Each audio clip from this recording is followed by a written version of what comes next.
आहूवालिया जी, आपसे ही सवाल करना चाहती हूँ। मेरा सवाल बेहद साफ है कि आखिर ये समरसता को कौन चोट पहुंचा रहा है, और बार बार समरसता को चोट पहुंचाने के गंभीर आरोप लग रहे हैं। आपकी नजर में कौन हो सकता है ये?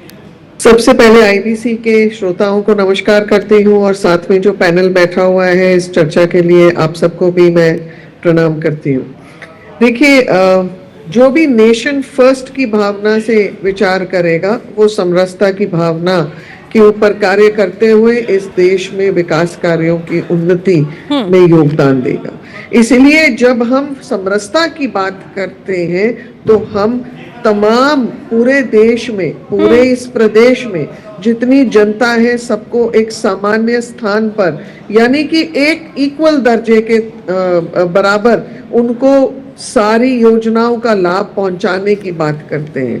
हम बिना भेदभाव के हम भारत के इस पूरी भूमि पर जो निवासी हैं, जो सिटीजन्स हैं हमारे, हम उनको एक समाज में पिरोने का काम करते हैं। और ये वैसे ही होता है जैसे हम कोई कार्यक्रम करते हैं तो वहां भारत माता की फोटो होती है, उस फोटो में जो हम पुष्पमाला अर्पित करते हैं, उसमें जो फूल पिरोए हुए होते हैं, उस समानता के साथ ठीक है। आप समानता की बात कर रही हैं डॉक्टर वाणी, आप समानता की बात कर रही हैं, लेकिन ठीक है, जिस समानता की बात आप कर रही हैं, अगर देखें उज्जैन की अगर घटना क्रम को हम देखते हैं, जहां पर जाति पूछकर दुकानदारों के साथ जिस तरह से जो बातचीत हो रही है, फिर वो क्या है? वो क्या समरसता की ही श्रेणी में आता है? आपको नहीं लगता कि अंबेडकर मूर्ति मामले में जो सरकार और बीजेपी की किरकिरी हुई है, उसके डैमेज कंट्रोल करने की कोशिश इस समरसता के जरिए की जा रही है?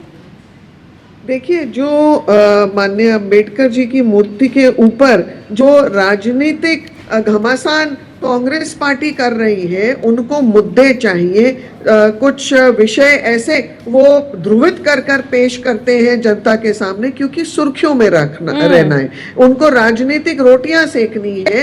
बात अंबेडकर जी की मूर्ति के स्थान के ऊपर है। अंबेडकर जी की मूर्ति को स्थापित करना या ना करना इसके ऊपर विषय नहीं है। और कांग्रेस की ये यद्यपि ये अगर सोचे कि जनता को इस चीज के बारे में क्या इल्म नहीं है, डॉक्टर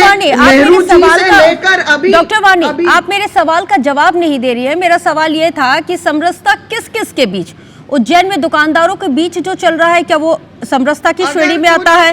वो नहीं, बताइए ना, क्या वो समरसता की श्रेणी में आता है? बताइए। उसके ऊपर सरकार उचित कार्रवाई करने के लिए सख्त कदम उठाती है और दोषियों को